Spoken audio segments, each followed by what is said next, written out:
Now, from Wish TV, your local news source, this is All Indiana Politics. Good morning and welcome to All Indiana Politics. I'm Garrett Bergquist in for Phil Sanchez. 1 week after barely surviving a would-be assassin's bullet, former President Donald Trump is the official Republican nominee and back on the campaign trail. At the Republican National Convention, he recounted the assassination attempt in the longest political convention speech in modern history. Jen Sullivan takes a closer look. Greeted by a standing ovation and cheers, former President Donald Trump formally accepting the GOP nomination for president at the Republican National Convention in Milwaukee Thursday night. With faith and devotion, I proudly accept your nomination for President of the United States. His speech coming just days after surviving an assassination attempt during a campaign rally in Butler, Pennsylvania Saturday night. Trump donning a bandage on his right ear where he was grazed by a bullet. My hand was covered with blood, just absolutely blood all over the place. I immediately knew it was very serious, that we were under attack. The image of Trump bloodied and repeatedly yelling, "Fight!" becoming a symbol of perseverance at the convention. Some attendees even covering their ears, wearing bandages in solidarity, and inspiring merchandise like this, "Fearless." I stand before you in this arena only by the grace of Almighty God. The 45th president's tone was much different in the wake of Saturday's shooting. Despite such a heinous attack, we unite this evening more determined than ever. We must not criminalize dissent or demonize political disagreement, which is what's been happening in our country. Trump's acceptance speech coming amid growing calls that President Joe Biden should step down as the Democratic nominee for president. Many Democratic leaders have called on Biden to reconsider running amidst questions about his mental competency. I'm Jen Sullivan reporting.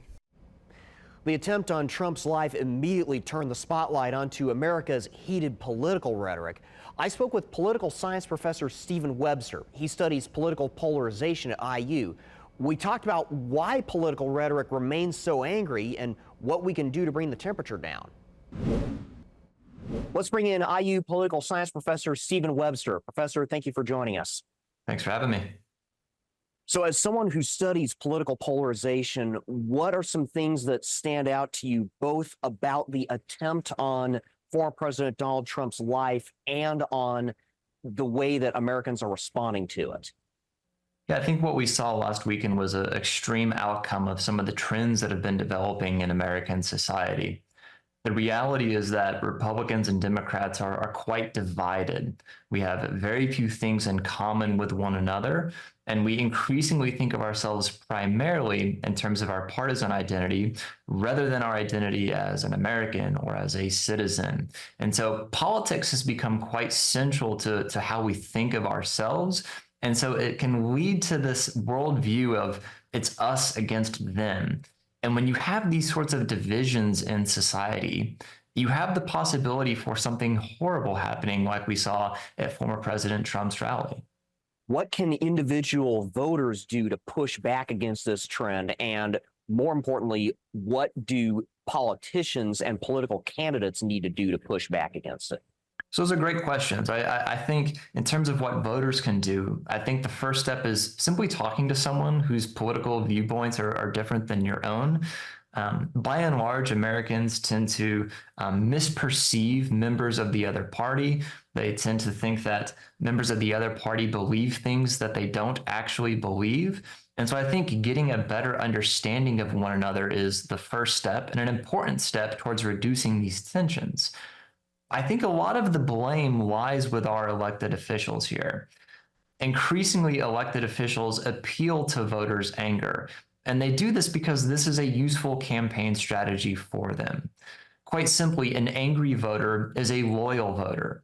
So if you are angry at the opposing party and its candidates, you are likely to vote loyally for your own party's candidates. And so until this becomes not an incentive that our elected officials face, I think we're likely to see continued appeals to anger from our elected officials. How would you advise people handle those conversations with someone who does not agree with them?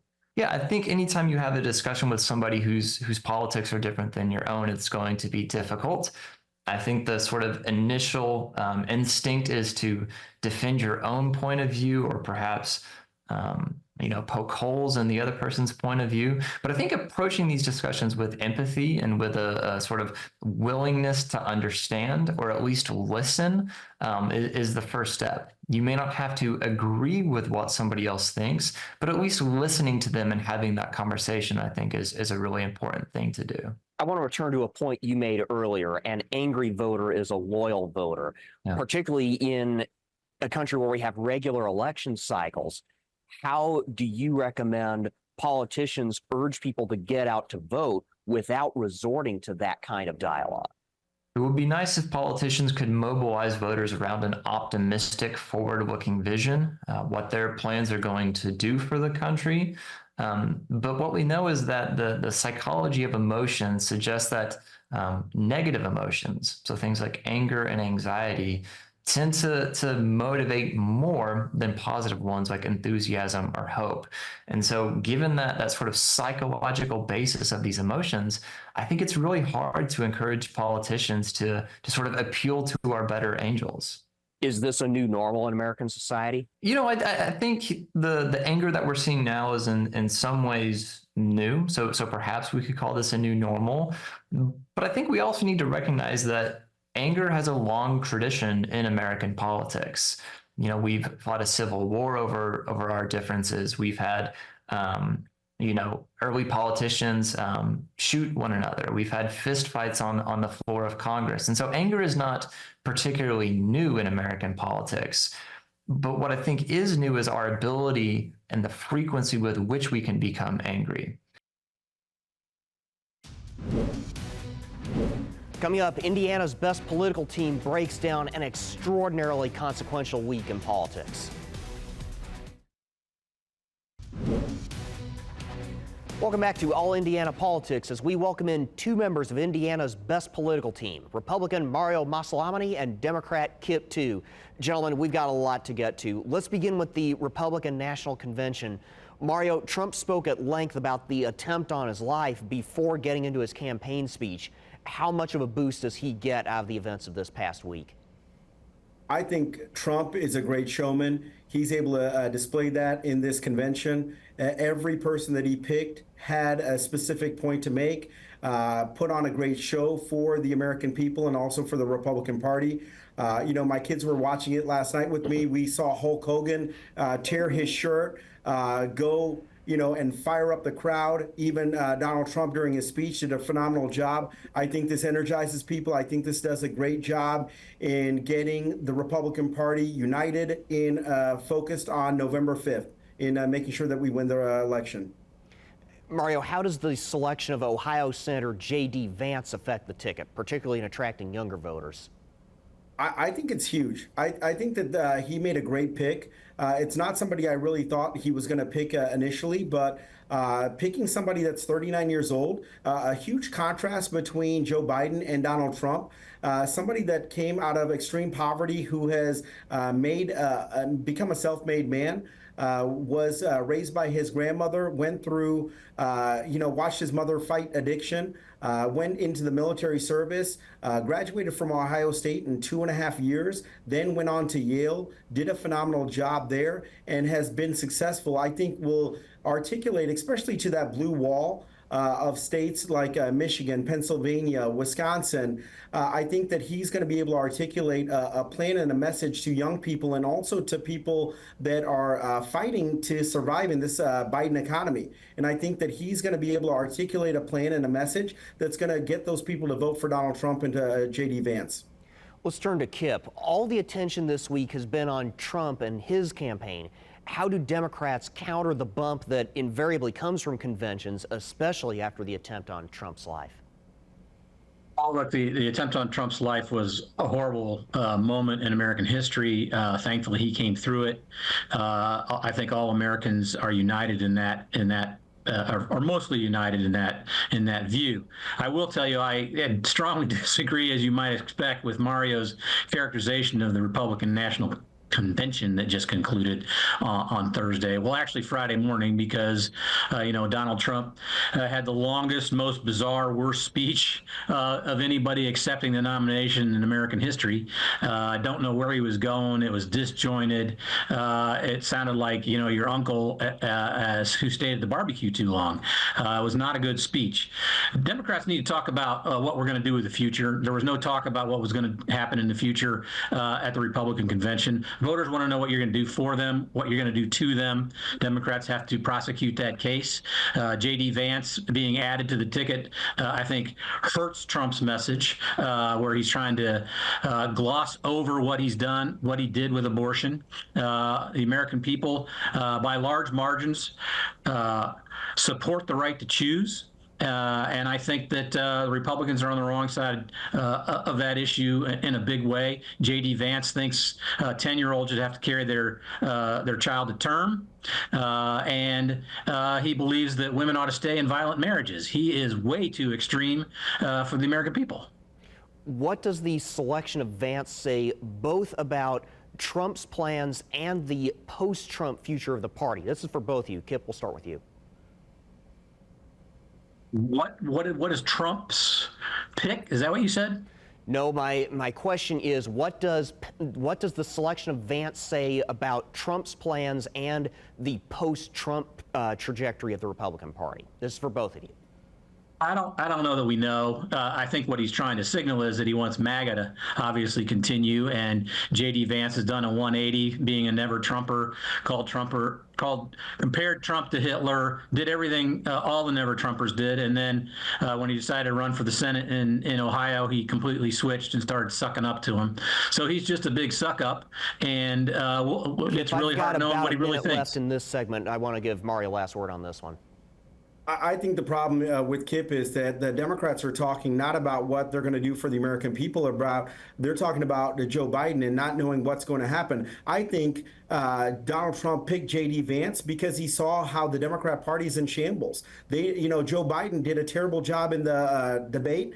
Also, the assassination attempt allowed for him to pick JD Vance, who will continue on with the policies and the philosophy of the MAGA movement. And if Joe Biden had been more of a serious candidate at this point, I think he would have gone in a different direction. But I believe that he picked JD Vance because JD Vance is a younger version of him. And so in 4 years, when he's done, he can continue on with the policies, the messaging of America first, taking care of Americans, making sure that Hoosiers and Americans are protected and have the tools and resources necessary to take care of their families, and also to make sure that we have a border, a southern border, because right now we don't have one. We have fentanyl, we have crime, all of those Mario, things are we're about out of time. We'll have to leave this community. part of the discussion here. Stick around, though. We've got a lot more to cover, including the mounting campaign to push President Joe Biden off the ticket.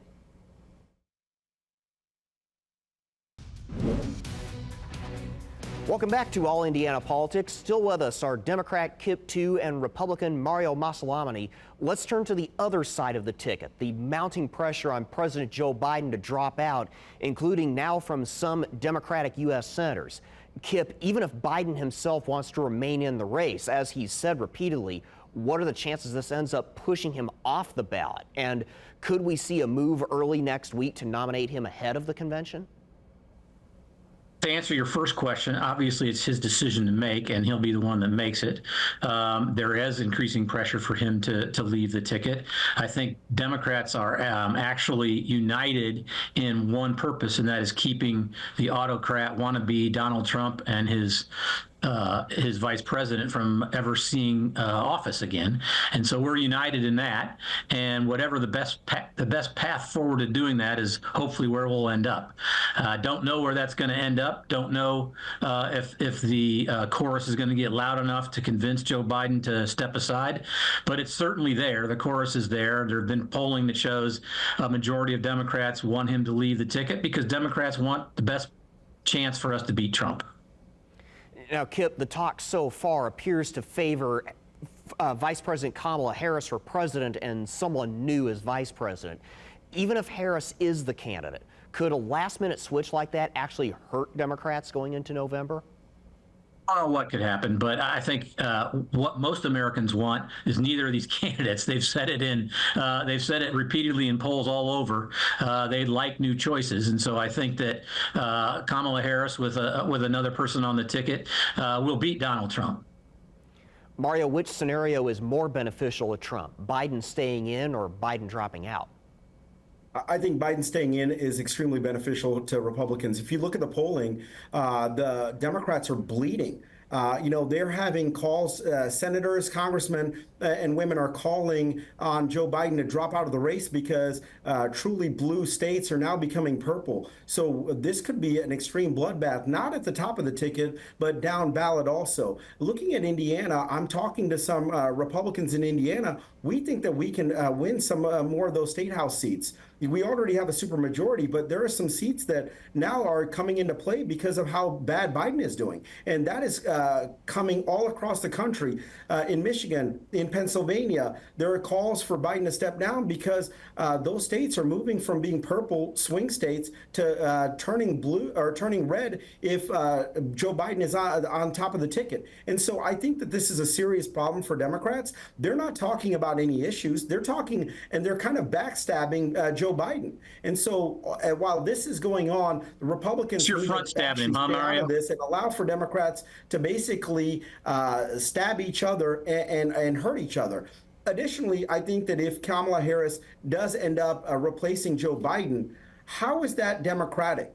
The Democrats have talked about how Donald Trump is fighting against democracy, how we need to fight to make sure that Donald Trump does not become the president because we are trying to save democracy. How is replacing Joe Biden with Kamala Harris democratic? There are, 14 million voters, Democrats, that voted for Joe Biden. I want to give Kip a little bit of time to respond to that. Kip, I'll give you about 30 or 45 seconds, then we need to move on. Well, the last argument's spurious, and he knows it. I mean, Kamala Harris is the sitting vice president. If the president of the United States says, I've decided I can't run anymore, and she would be the natural person to step in. That's the process that has been around for a long time. That if he were to unfortunately die tomorrow, she would take over. So there has been a process, and that process will probably be followed in this instance. So it's him putting up a red herring, in my opinion. And look, we don't know what's going to happen. It's been a crazy couple of weeks in American politics, and I think it might just get crazier. I do want to work in some Indiana politics. Democratic Attorney General candidate Destiny Wells says she wants to focus on workers' rights and children's rights. She's making those central to her campaign, along with the disciplinary complaints against Attorney General Todd Rokita. Mario, this is rated as a lean Republican race. I got about a minute or so left here. How likely is it Republican voters cross the aisle, especially with Donald Trump at the top of the ticket?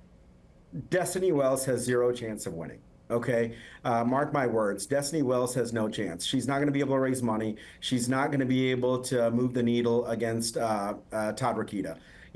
I've said many times on this show that I'm not a fan of Todd Rokita, but Todd Rokita is going to win this November 5th election. Destiny Wells is not going to be able to argue against Todd Rokita or try to distinguish herself from Todd Rokita. The only chance that she has of winning this is if, for some reason, the Disciplinary Commission and the Supreme Court take away his law license. And I don't believe that that's going to happen before November 5th. Kip, take us home. I got about 30 seconds. A couple of things. Number one, I also think abortion may be an issue in this race. Todd Rokita attempted to prosecute the doctor who took care of the 10-year-old who was raped by a relative. And so I think that that's important. I think women in the suburbs are disgusted by that behavior, disgusted by him. He's not popular inside the Republican Party. He may lose his law license for a certain number of time by a Republican Supreme Court, I might add. I think she's got a real shot. She's out there raising money right now. She's going to raise money. She needs to get to a certain figure so people know how bad Todd Rokita is, and she's got a good shot. All right. Thank you very much, gentlemen. We'll leave it there. We'll be right back. Thank you. Thank you for joining us for All Indiana Politics. We'll be back here next Sunday morning at 9:30, and be sure to tune in at 11 for The Hill Sunday with Chris Stirewalt. Have a great rest of your weekend.